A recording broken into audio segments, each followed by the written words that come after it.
Encik Arif you tengok itu orang yang letak pokok ataupun letak itu buah-buah pokok tu diorang cakap diorang mau bagi makan sama tokong kan. Itu orang banyak bodoh lah. Itu pokok mana boleh buat apa-apa. Ini kata daripada Mr. Lee tahu waktu tu dengan sombongnya, dengan angkuh dia Mr. Lee ni kata macam tu lah waktu tu. So, you tak nak percaya sama you punya Tuhan. Ni tanya saya pada Mr. Lee ni lah you tak tahu saya tak ada agama punya orang dan saya tak percayalah ini semua, kata Mr. Lee.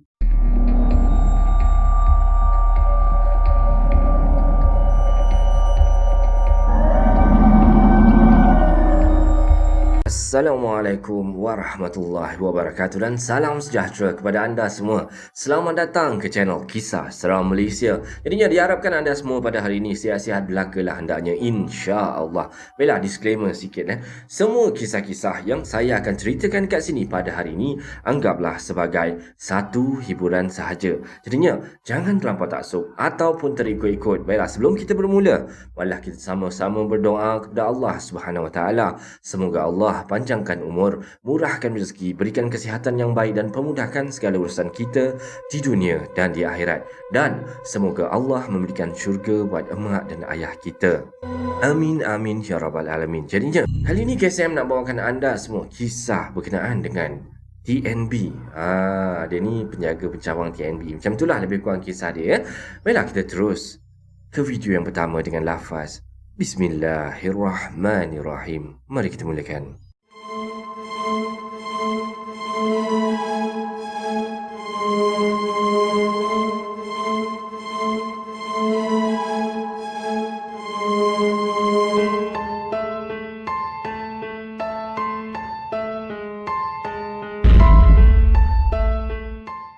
Okay, kita terus dengan kisah dia lah. Assalamualaikum warahmatullahi wabarakatuh. Kali ini saya bapakan kisah pengalaman saya lah yang bekerja sebagai seorang pekerja TNB dalam mencari sesuap nasi untuk keluarga saya lah. Tahun 1983 lah saya mula bertugas di dalam lembaga elektrik negara di sebuah stesen jana kuasa. Jadinya saya terpaksa lah menjalani training selama sebulan. Sebelum saya memulakan tugas lah, semasa saya berada di kantin lah, bermacam-macam lah kisah yang saya dengar tentang stesen jana kuasa tempat saya bertugas ni. Pernahlah satu kali tu, saya terjaga daripada tidur sebab suasana sunyi je. Sebab mesin ni tak berjalan dan pada waktu malam tu, kami semua dapat melelapkan mata sekejap je sebelum mula operasi pada jam 5 pagi. Jadinya saya nak ke tandas. Ketika melalui satu lorong tu, saya melihat Syafiq telah diseret menuruni anak tangga oleh sesuatu. Tapi tidak nampak sesiapa ataupun siapa yang mengheret tu. Satu demi satu anak tangga ni, Syafiq diheret. Terus saya berlari dan mengejutkan Syafiq waktu tu. Terpinga-pinga si Syafiq ni. Bagaimana dia boleh berada dekat tangga sekarang ni? Dan semenjak daripada hari itulah, kami semua nak lelap je. Kami akan berkumpul dan mengikat tali antara satu sama lain. Ni cerita daripada Syukur, kawan saya lah waktu tu. Okey. Saya mendengar dan waktu ni dah rasa macam takut dah. Rasa kejut dah. Macam mana saya nak menghadapi tugas giliran saya lah. Tapi saya sedikit lega lah sebab saya tidak bertugas di bahagian jana kuasa. Tempat saya ni adalah di pencawang utama yang terletak bersebelahan dengan stesen jana kuasa. Saya pula macam lain lah. Ketika saya tidur, saya dapat merasai yang badan saya ni seperti berada di dalam buaian tau. Dan bila saya sedar, saya berada di atas sebuah sampan yang terletak betul-betul dekat dalam laut tau. Nasib baik benda tu letak saya dekat atas sampan. Kalau diletaknya saya ni betul-betul dalam laut, tak tahulah apa yang jadi pada saya. Jadi rakan-rakan saya yang lain semua ketawa tau mendengar pengalaman si Non tu. Ni macam manalah hampa semua berani macam ni, kata dia. Kalau makcik lah, dah lama makcik lari, kata makcik Sahmah yang merupakan pengusaha kantin dekat stesen kami bertugas ni. Dan setelah mendengar cerita-cerita daripada pekerja stesen jana kuasa ni, kami ketawa lah mendengar kata-kata daripada makcik Salmah ni tau. Nak buat macam mana? Makcik, kami kan cari rezeki kat sini. Takut ke, tak takut ke, kita semua kenalah hadapi, kata si Lokman. Dan kami semua bersetujulah dengan pendapat si Lokman tu. Jadi, Arif, you pula bertugas di bahagian mana? Tanya Sarbat Singh tau. Jadinya, saya ni di dalam pencawang sebelah stesen. Jawab saya lah. You tahu tempat you bertugas tu dulu tempat Jepun pancung kepala tau. Masa perang dunia dulu. Kami pernah nampak hantu sana tau. Tanpa kepala berjalan di kawasan U tu. Dan bila saya dengar macam tu, kejut jugalah kan dengar cerita daripada si Sarbat Singh ni. Dan akhirnya saya mendapat surat tau, yang dikhendaki masuk bertugas daripada pukul 12.30 malam sehingga ke pukul 8 pagi tau. Jadinya saya pun menerima berita ini dengan rasa sedikit risau tau waktu tu. Jadinya saya pun ceritakan kepada ayah saya. Tempat mana pun ada benda tu, Budiman. Kerja kerana Allah dan Allah akan bantu. Jadinya bila dah dengar ayah kata macam tu, saya rasa sedikit lega lah mendapat motivasi daripada ayah saya ni. Dan tiba saatnya lah, jam 11 malam. Saya dah keluar dah waktu tu. Dan masa tu, saya belum lagi berumah tangga tau. Jadinya saya pun awalkan sikit pergi ke tempat kerja waktu tu. Mungkinlah dapat belajar sesuatu daripada rakan yang telah lama bertugas. Jadinya, saya ni ditugaskan bersama Remy tau. Iaitu orang yang lebih lama bertugas daripada saya. Maksudnya dia lebih senior daripada saya lah. Katanya sudah 5 tahun dia bertugas di situ. Dan banyak pengalaman yang dia perolehi. Alah Arif, hang jangan duk takutlah dengan hantu tu. Kita kerja buat tak tahu sudah. Kata si Remy tu. Dan saya cukup lega tak bila mendapat orang kata rakan yang berani macam Remy ni. Jam pukul 3 pagi tau. Saya mendapat panggilan telefon daripada sahabat Singh ni. You sudah ambil reading tak dekat luar? Tanya si Sarbat ni. Baru nak keluar ni, jawab saya ringkas waktu tu. Tadi kami nampak hantu Jepun tau. Tanpa kepala sedang berjalan pusing-pusing dekat you punya tempat. Kalau you nak keluar, you ajak Remy sekali. Kata si Sarbat ni. Jadinya, saya pun teruslah mengajak Remy ni untuk menemani saya lah. Dan saya ceritakan kepadanya apa yang Sarbat ni nampak.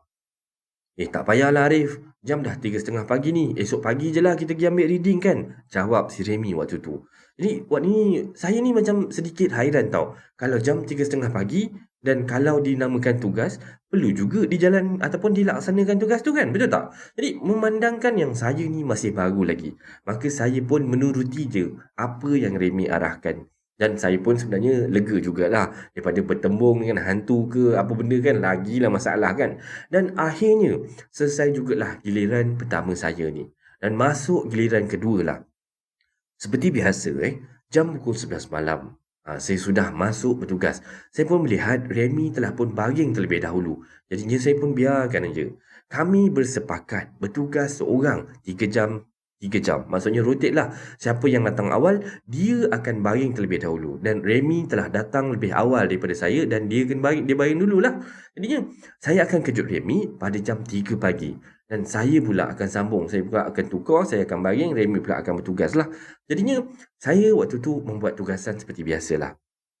Jam pukul 2 pagi. Saya terkejut tau melihat seperti lembaga putih tau sedang memerhatikan je saya waktu tu. Lembaga tersebut seperti mayat sedang berdiri tau. Badannya diikat seperti berada di dalam kubur. Dan saya dapat melihat dengan jelasnya kapas berada dalam lubang hidung dia dan mulut dia. Adakah saya ni tengah bermimpi ataupun ini adalah kenyataan? Saya mencubit lenganku dan terasa sakit. Ini bermakna saya tak bermimpi. Dan benarlah lembaga berkain kapan tu sedang berdiri betul-betul kat hadapan saya waktu tu. Dan wajah je ni kehitaman.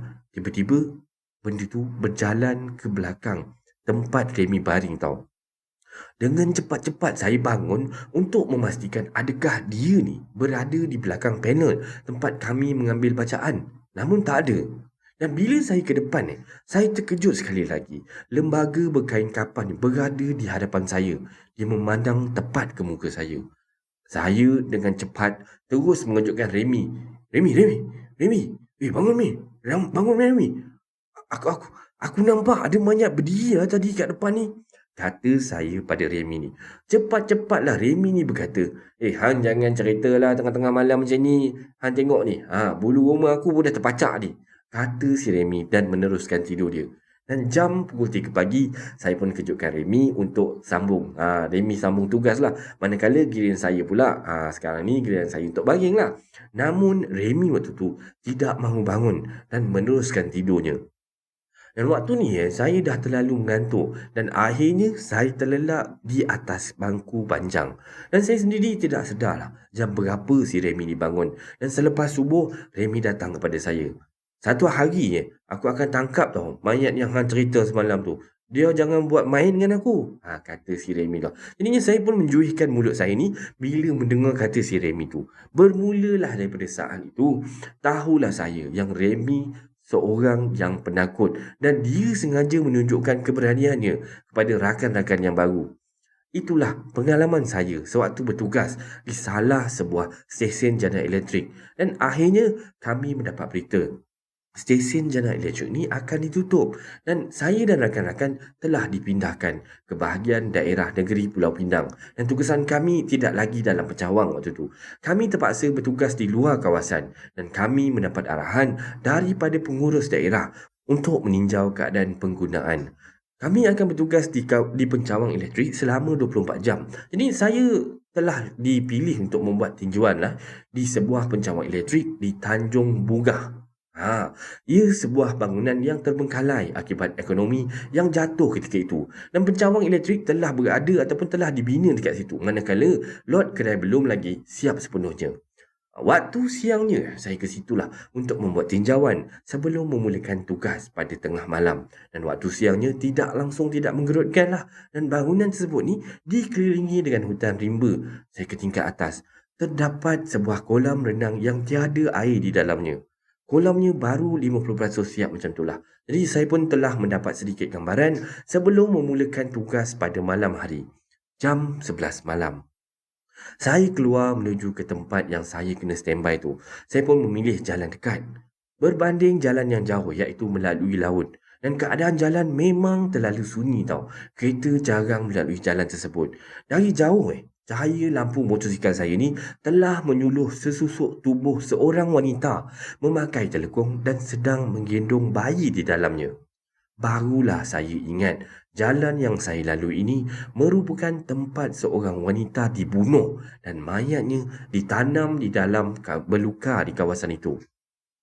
Agak heboh jugalah kisah tu sehingga masuk dalam akhbar-akhbar tempatan. Jadinya saya pun memberhentikan motosikal saya dalam hati nak patah balik sebenarnya dan mengambil jalan lain saja ataupun redah aja waktu tu. Tempat tujuku pun tidaklah jauh sangat dan akhirnya saya mengambil keputusan untuk meredah je laluan tersebut. Saya baca bismillah dan terus memucut melepasi wanita yang sedang menggendong anaknya. Perlahan saja dia berjalan waktu tu. Dan saya ni agak lega tau sebab tiada apa-apa yang berlaku terhadap saya. Dan akhirnya saya sampai ke tempat pencawang elektrik tu.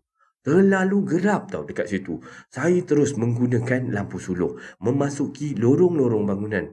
Dan waktu ni dah terasa amat seram. Terasa meremang seperti ada yang sedang memerhatikan saya. Jadinya saya pun mengeluarkan buku Mastika untuk saya baca lah. Itulah buku kegemaran saya ketika itu. Dan jam 2 pagi, saya dapat mendengar tau sesuatu bunyi daripada tingkat atas. Ini seperti orang sedang terjun dalam kolam. Seperti ramai yang sedang mandi-manda dekat atas kolam tu, dekat tingkat atas. Padahal siang tadi saya dah tengok dah dan kolam tersebut hanya baru 50% siap dan tak ada air. Dan memang saya langsung tidak berani nak pergi pantau apa yang terjadi dekat atas. Lama kelamaan dia terus senyap. Jam 3 pagi. Saya mendengar tau suara tangisan bayi berdekatan dengan roller shutter tu. Semakin lama, semakin jelas. Dengar bunyi bayi yang menangis diikuti bunyi ketukan serta cakaran di roller shutter. Kalaulah roller shutter tu terbuka secara automatik ketika itu, nescaya saya pasti akan pengsan dekat situ juga. Jadinya, saya ke arah pintu dan mengintai daripada lubang pintu. Seram saya. Daripada cahaya bulan yang terang tu, saya dapat melihat kelibat seorang wanita yang saya jumpa dekat tepi jalan tu, bertelekung dan menggendong bayinya sedang berdiri depan roller shutter. Anjing kedengaran menyalak-nyalak tau kat luar tu.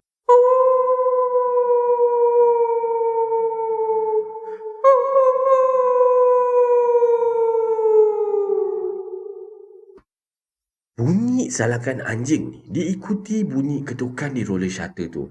Saya membaca ayat-ayat suci Al-Quran. Apa yang saya ingat saja waktu tu lah. Jadinya saya memang takut yang amat lah waktu tu. Janganlah roller shutter ni terbuka dengan sendirinya kan. Dan akhirnya suara tangisan dan ketukan tu terus hilang tau. Tiba-tiba saya terdengar pula ketukan dekat pintu utama. Tombol pintu utama tu dipulas. Nasib baik waktu tu saya dah kunci pintu tu dulu. Suara tangisan bayi ni terus kedengaran tau. Dan suara ketukan ni terus bertambah kuat. Mungkin dia marah lah pintu tu tak dibuka agaknya lah. Terus terang saya katakan. Ketika itu saya dah memang terlalu takut tau. Akhirnya saya membuka buku Yasin yang saya bawa lalu membaca surah Yasin dengan kuat lah. Biarlah wanita tu dengar lah agaknya kan. Akhirnya suara ketukan dan suara tangisan tu terus hilang. Saya pun menghabiskan bacaan surah Yasin. Akhirnya saya melihat jam kat tangan. Menghampiri jam 6 pagi. Dan jam 6.30 pagi, saya memberanikan diri saya lah membuka pintu roller shutter untuk mengambil wuduk. Sebab hanya satu paip saja yang ada dan ia terletak di bawah. Kelihatan banyak kereta yang lalu lalang berdekatan dengan pencawang elektrik. Dan itu membuatkan saya ni rasa cukup lega. Dan akhirnya suasana yang gelap tadi bertukar menjadi cerah. Barulah saya selesai separuh daripada tugas saya waktu tu. Masih banyak jam lagi yang harus saya tempuh, iaitu pada waktu malam. Jadinya jam 6 petang, saya keluar ke gerai dan membeli makanan untuk makan malam saya lah. Jam 7 petang, saya mengambil wuduk siap-siap dan kawasan pencawang elektrik mulai gelap tau. Saya menutup roller shutter dan mengunci semua pintu utama. Daripada jauh, kedengaran suara azan maghrib. Allahu Akbar, Allahu Akbar. Saya solat sambil berzikir waktu tu. Sedang berzikir ni, saya terdengar tau. Tombol pintu ni sedang dipulas beberapa kali. Dan bila saya berhenti berzikir, saya tidak terdengar pun bunyi tombol pintu ni dipulas. Ketika solat isyaknya, ia kedengaran kembali. Dan kali ini, ia lebih kuat bunyinya. Lebih sakan ia mengusik. Pintu diketuk. Kemudian dicakar-cakar dan tombol pintu tu dipulas-pulas. Jadinya saya ke arah pintu dan melihat tau. Tombol pintu ni berpusing-pusing sewaktu dipulas tu. Ya Allah, cepatlah bagi sampai jam 12 malam kan. Aku nak balik. Doa saya waktu tu. Hanya ayat-ayat suci Al-Quran saja yang dapat menenangkan saya. Tepat jam 12.30 malam lah. Saya terus keluar dan terus ke bawah ni. Saya terus hidupkan enjin motosikal ni dan terus memecut menggunakan jalan yang jauh. Dan pada kali ini, biarlah jauh asalkan saya tidak bertembung lagi dengan wanita bertelekung putih menggendong bayinya. Dan saya cerita kisah ni kepada ibu dan ayah saya. Bukan senang nak cari rezeki, Budiman. Ayah dah lalui dah benda macam ni dah lama dah, kata ayah saya. Di beberapa tempat-tempat saya mencari rezeki lah. Setiap bulan kami harus standby 24 jam untuk membuat survey tenaga yang digunakan pengguna. Setiap bulan jugalah saya ternanti-nanti pencawang elektrik mana yang saya akan ditempatkan.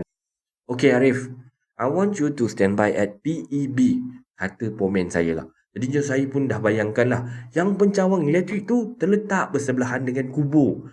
Walaupun pencawang tu tidaklah sunyi sebab sebelahnya tu merupakan jalan raya yang sibuk. Tapi bila kubur ni berada dekat sebelah dia, saya dah mula bayangkan yang lain.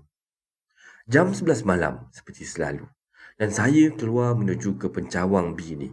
Pencawangnya hanyalah pencawang kecil sebenarnya. Dan saya pun terus mengeluarkan keperluan sebelum memulakan tugas. Jam 1 pagi. Sedang saya leka-leka menulis kat situ maklumat penggunaan pengguna ni. Tiba-tiba saya terbau sesuatu yang busuk dan hangit tau. Seperti ada benda yang terbakar. Dan saya terus keluar untuk memastikan sama ada orang kampung yang membakar sampah ke. Dan bila saya keluarlah, tidak ada kelihatan sebarang benda pun yang terbakar. Dan saya masuk ke dalam semula waktu tu. Sedang leka-leka saya menulis ni. Sekali lagi, saya bau benda hangit tau. Dan kali ini terdengar seperti orang sedang bernafas kepenatan kat sebelah saya.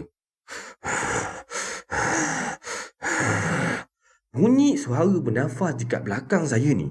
Dan bila saya berpusing ke belakang, dan memang saya terkejut waktu tu bila melihat lembaga hodoh sedang berdiri. Mukanya seperti terbakar tau. Daging di mukanya tu berketul-ketul, hampir jatuh ke bawah. Dan dia berjalan sambil mengheret kaki dia. Terus saya waktu tu lari keluar. Jantung saya ni berdub-dub.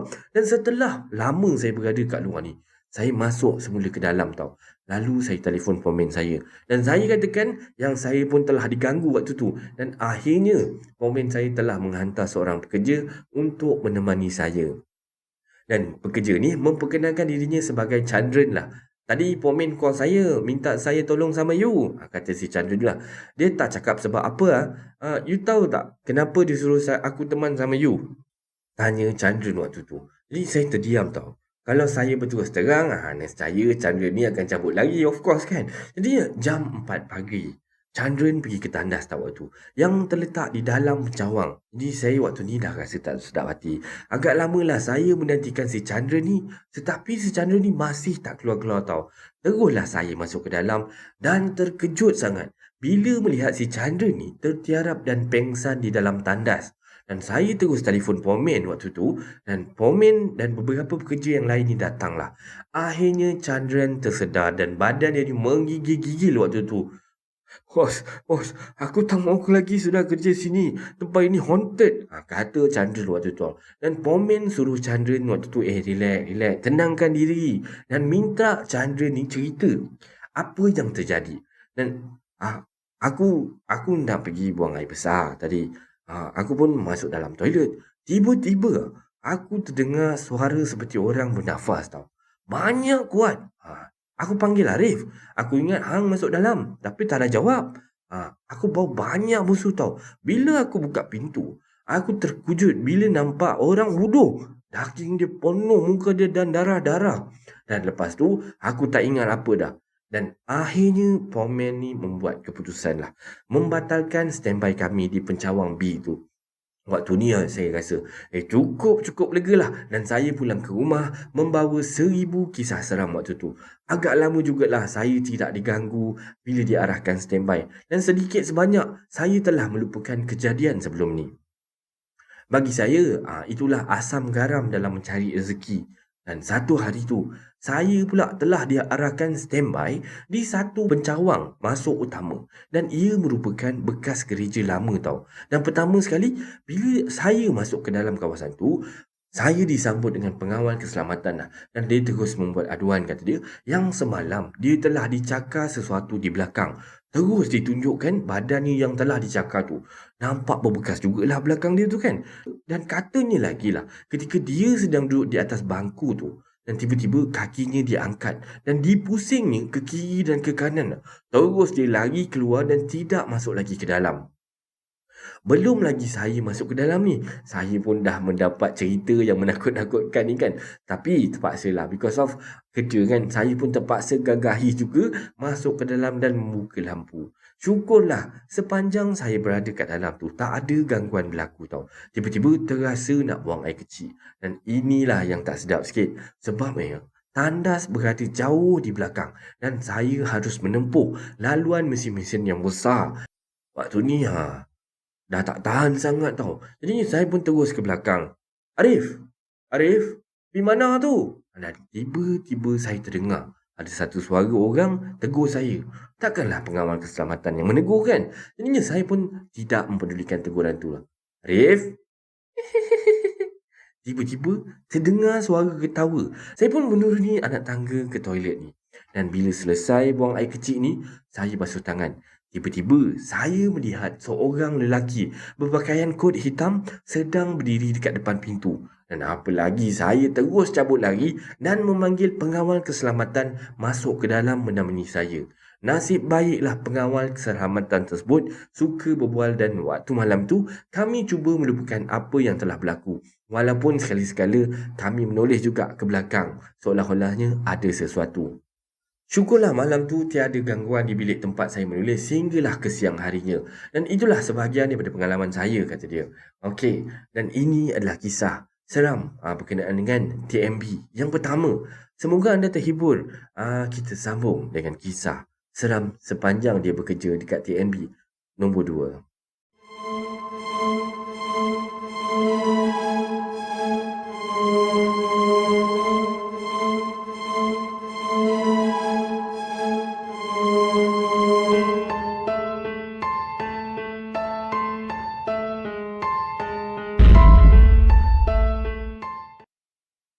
Okey, untuk sambungan kisah yang tadi, kita teruskan. Tugas saya ni dekat TMB tidaklah tetap dekat satu tempat je. Jadinya, kami ni kena bertugas. Sama ada atas kenaikan pangkat ataupun perlu ditugaskan ke tempat baru lah. Jadinya, satu hari tu, saya telah pun menerima satu panggilan daripada bos saya. Arif, saya nak awak bertugas ke PMU, pencawang masuk utama pada hari Isnin ni. Saya nak Arif belajar daripada kontraktor Hyundai tu dan saya akan usahakan berkenaan dengan kenaikan pangkat Arif tu. Jadi saya pun menerima berita ni dengan perasaan yang gembira lah. Of course lah. Ni daripada bos saya kan. Bila dijanjikan untuk kenaikan pangkat. Jadinya pada hari Isnin tu lah. Jam 8 pagi saya dah berada dekat PMU yang dimaksudkan tu. Jadinya saya pun menantikan kedatangan kontraktor Hyundai ni jam 9 pagi. Beberapa buah kereta pekerja kontrak Hyundai ni pun memasuki pekarangan stesen lah. Jadinya saya pun terus memperkenalkan diri saya kepada mereka. Pencawang ini dulu pernah meletup tau, dan pihak Hyundai ni telah menggantikan dengan ataupun barang-barang peralatan yang barulah sebab masih lagi dalam jaminan waktu tu. Hi guys, my name is Arif, kata dia. Sambil saya berjalan, kata bersalaman dengan dia orang lah. Mr. Alip you operator here tanya Mr. Choi tu tau. Dan saya pun mengiyakan je lah. Dia kata, stesen ni banyak hantu lah, kata dia kan. Kata Mr. Choi ni. Saya terus tukar bahasa Melayu lah, senang Jadi saya pun yang mendengar ayat-ayat dengan daripada Mr. Choi ni pun dah mula rasa lain tau waktu ni. Bagaimanalah nanti saya ni nak berdepan dengan makhluk-makhluk ni semua tau. Jadinya hari pertama lah saya bertugas, semua berjalan macam biasa. Jadinya hari kedua, saya terus cari Mr. Choi ni untuk bertanya sesuatu tau. Mr. Choi, you kan ada bagi tahu saya dulu kan, ni stesen banyak hantu kan? Macam mana you boleh tahu Jadinya waktu ni saya speaking lah dengan Mr. Choi tu kan. Walaupun saya tahu yang English saya ni berterabur waktu tu, tapi saya dengan Mr. Choi punya English ni lebih kurang sama je. 2 kali 5, dua-dua berterabur, kata dia. Jadinya teruslah Mr. Choi ni ajak saya masuk ke satu tempat di mana terletaknya perkakas Swiss ni. Dia kata, kami nampak ada dua benda, ataupun dua orang makhluk lah dekat dalam bilik ni. Tinggi sangat. Maksudnya mereka dah nampak dua makhluk yang begitu tinggi. Kalau tinggi saya ni lah, kata dia, sebanyak ataupun setinggi 5 kaki. Makhluk tu 10 kali ganda tau tinggi daripada saya. Maknanya memang cukup tinggi lah. Dan saya sendiri tak tahu apa benda lah agaknya tu kan. Adakah itu hantu galah yang biasa orang cakap kalau tinggi-tinggi ni hantu galah, betul tak? So akhirnya saya naik ke tingkat atas. Dan ketika saya ni sedang menulis laporan lah, saya menerima panggilan daripada intercom waktu tu. Mr. Alip can you please come down? Kata Mr. Choi ni. Apa hal pula lah kontraktor ni minta saya ni turun ke bawah waktu ni? Jadinya saya pun tergopoh gapah lah. Saya pun bergegas daripada tingkat 3 ni turun ke bawah. Terus saya dah sampai bawah ni, terus saya dibawa ke alat tubah, kata dia. You see this transformer no supply, but the fan is running, kata dia. Maksudnya lebih kurang macam alat tubah ni belum ada kuasa lagi tau. Dan kabel pun belum dipasang. Tapi kipas ni berpusing sikit punya laju tau. Tak ada apa yang boleh dibuat. Waktu ni saya dah rasa tau macam tak sedar hati je. Ada benda yang tak kena ni dengan stesen ni. Tiba-tiba saya melihat sebuah kereta masuk. Keluarlah seorang Mat Saleh tu. Mr. John nama dia tau. Dia ni daripada London lah Morning, kata Mr. John dengan nada yang ceria lah. Dia bos kat situ kan. So, sambil yang lain-lain ni pun menyambut dengan good morning jugalah. Dia ni, Mr. John ni lah berjalan sambil bersiul-siul lah. Terus berjalan ke arah kontena tau. Yang terletak berdekatan dengan pokok kayu bakar dekat situ. Tiba-tiba kami yang tengah leka-leka kat luar ni, tengah buat-buat kerja apa semua, terdengar tau. Oh my god, oh my god, oh my god, oh my god. Tiba-tiba kami terdengar jeritan daripada Mr. John ni tau. Daripada arah kontena tu tau. Dia berlari ke arah kami. Kata dia bila dia buka pintu kontena tu, dia nampak ada 2 couple tau. tak ada muka kat dalam tu tau. Jadinya kami semua yang ada kat luar ni tercengang waktu tu. Bila diberitahu wajah tanpa rupa ada kat dalam kontena tu. So hari tu jugalah Mr. John ni terus mengambil keputusan, terus balik ke London. Tak tahulah bila dia balik sini semula kan. So memanglah pencawang ni hari-hari sebenarnya dipenuhi dengan pelbagai kontraktor, dan saya ni terpaksa bertugas sehingga jam 10 malam lah. Sehingga selesai semua, kontraktor semua dah balik, barulah saya dapat balik. So dekat atas bumbung pula ada beberapa pekerja lah sedang menampal-nampal bumbung yang bocor dekat atas tu. Jadinya setiap hari jam 7 petang, ketua kontraktor tu iaitu Mr. Lee ni dia akan minta izin daripada saya lah untuk nak cek pekerja diorang yang ada dekat atas bumbung ni lah. Mungkin Mr. Lee ni nak pastikan yang tak ada pekerja ni yang tertinggal ke atas. Bila mana yang lain-lain ni semua dah turun lah. Jadi pernah lah dia berbual dengan saya waktu tu. Encik Arif you tengok itu orang yang letak pokok ataupun letak itu buah-buah pokok tu dia orang cakap, dia orang mau bagi makan sama tokong kan. Itu orang banyak bodoh lah. Itu pokok mana boleh buat apa-apa. Ini kata daripada Mr. Lee tau waktu tu. Dengan sombongnya, dengan angkuh dia, Mr. Lee ni kata macam tu lah waktu tu. So you tak nak percaya sama you punya Tuhan. Ni tanya saya pada Mr. Lee ni lah you tak tahu saya tak ada agama punya orang dan saya tak percayalah ini semua, kata Mr. Lee. So, petang tu lah seperti biasa. Jam 7 petang dia datang kepada saya nak jumpa saya ni, nak minta izin nak naik atas bumbung, nak cek pekerja-pekerja dia lah. Jadinya saya pun izinkan. Tiba-tiba saya terdengar jeritan daripada Mr. Lee tu tau. Macam tu agaknya kan. Dia meluru ke arah saya tu. Muka dia punyalah pucat, memang pucat desi lah. Biru lah muka dia. Mr. Lee, you apa hal ni? Relax. You kenapa? You cerita sikit dekat saya. Apa pasal you menjerit? Kata saya waktu tu pada Mr. Lee sambil-sambil nak cuba nak tenangkan Mr. Lee ni lah.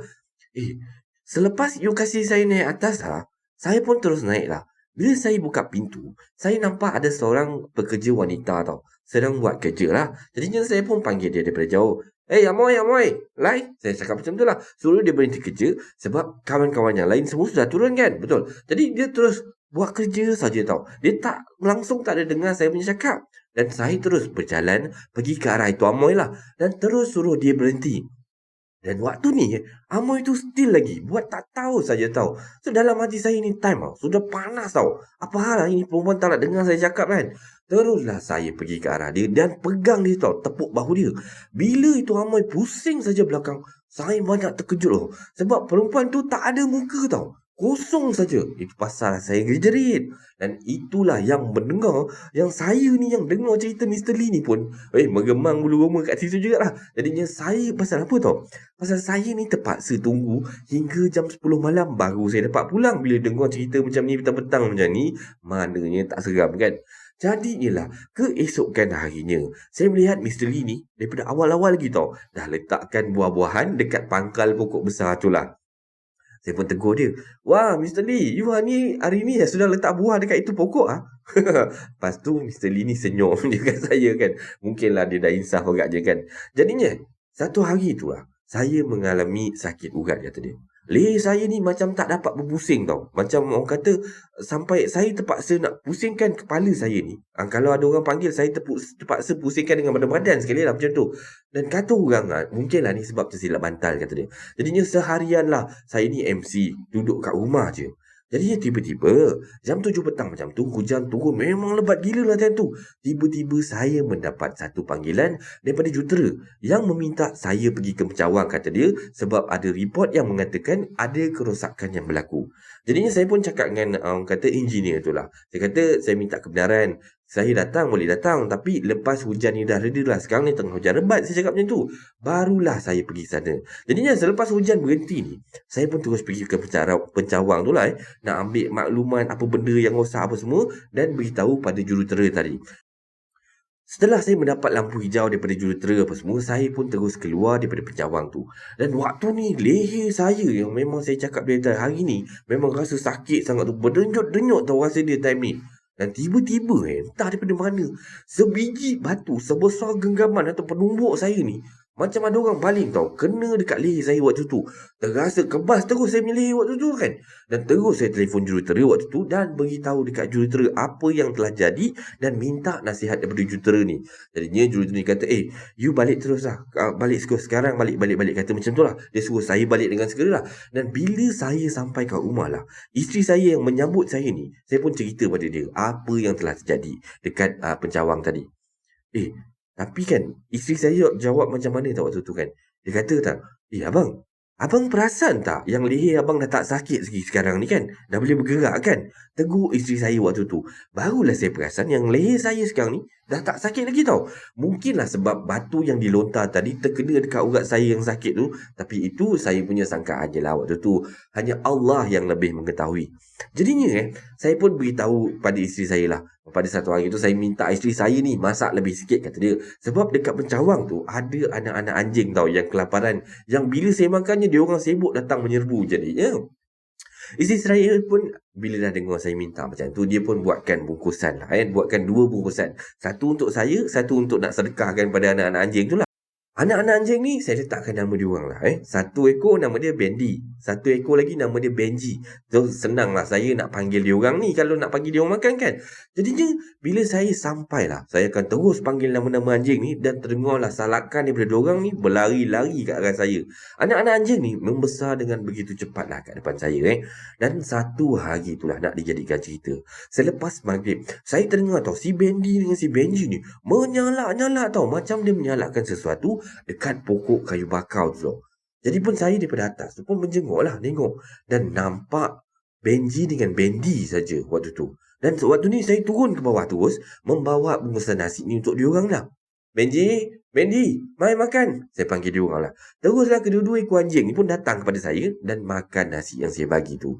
Tiba-tiba, diorang tengah makan tu, tiba-tiba berhenti tau. Dan menyalak-nyalak ke arah hutan kayu bakau tu. Dan kali ini saya begitu yakin saya nampak ada sesusuk tubuh berpakaian hitam tau, bertengkolok kuning sedang membuka bunga silat tau.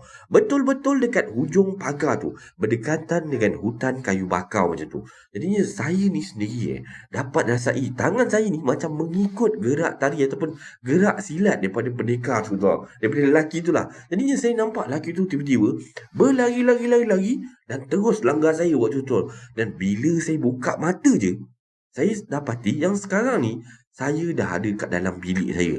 Dan bilik saya ni dipenuhi dengan macam-macam makhluk hodor tau waktu tu. Memang saya terkejut gila lah. Dan terus saya meluru keluar. Terkejut isteri saya waktu tu tau. Siti, kenapa ramai sangat orang dalam rumah kita ni? Hai, yang berjubah ada. Hodor pula tu. Dia mana dia orang datang ni? Kata saya pada isteri saya waktu tu kan. Dan isteri saya jawab, Abang jangan bagi Siti takut bang. Mana ada orang lain dalam rumah ni. Kita berdua je lah bang. Tu lah atas amari tu. Dengan lidah terjelir-jelir macam tu. Apa kena dengan abang ni? Siti takut lah bang. Janganlah buat macam ni. Abang lagi takut tau Siti. Keliling kita ni penuh dengan makhluk hodor tau. Kata saya. Dan masa ni saya betul-betul ketakutan sekali tau. Macam mana abang boleh ada kat rumah ni? Bila abang balik rumah? Saya ni bertanya tau. Sebab seingat saya lah, kali terakhir yang saya ingat tu, saya tengah bagi makan pada Bendy dengan Benji ni tau. Semalam abang pulang agak awal dan nampak pelik tau. Mata abang merah sekali. Ni cakap isteri saya Siti tanya-tanya abang, kenapa abang ni? Abang balik awal kenapa? Tapi abang waktu tu abang jawab, baca. Macam tu tau. Jadi Siti tanya abang, nak baca apa bang? Terus abang bagi Siti sepotong ayat Quran tau untuk dibaca. Dan ayat tu terdapat dalam wirid Al-Maturat. Dan abang minta Siti baca surah Al-Maturat tu dan hembus dekat mata abang yang merah tu. Lepas Siti hembus je, barulah abang lena sampai ke pagi. Dan bila saya dengar cerita daripada isteri saya macam tu, waktu tu saya tiba-tiba terdiam tau. Jadi saya pun terfikir, macam manalah saya nak mengelak makhluk-makhluk yang begitu banyak waktu tu dekat keliling saya. Dan ini adalah kisah seram Malaysia berkenaan dengan TNB ni. Kisah yang nombor 2. Ada lagi kisah dengan nombor 3 dengan nombor 4. So korang tunggulah untuk video yang seterusnya. Kita akan ada sambungan lagi, InsyaAllah. Baiklah. Sebarang komen, like dan share daripada anda semua amat-amatlah dihargai. Terima kasih pada yang dah sudi subscribe di channel Kisah Seram Malaysia ni. Dan yang masih belum tu, bantulah saya dengan menekan butang subscribe, like dan sharekan video ini kepada kawan-kawan anda. Sokongan daripada anda semua adalah ibarat satu pembakar semangat buat saya untuk teruskan berkarya agar saya terus berusaha untuk membuat banyak video-video yang baik, yang menarik dan berkualiti untuk anda semua tonton, insya-Allah. Jadinya, yang baik itu datang daripada Allah Subhanahu Wa Taala dan yang buruk itu datang daripada kelemahan diri saya sendiri. Saya akhiri kisah seram Malaysia pada kali ini dengan lafaz Assalamualaikum warahmatullahi wabarakatuh. Terima kasih semua. Selamat malam.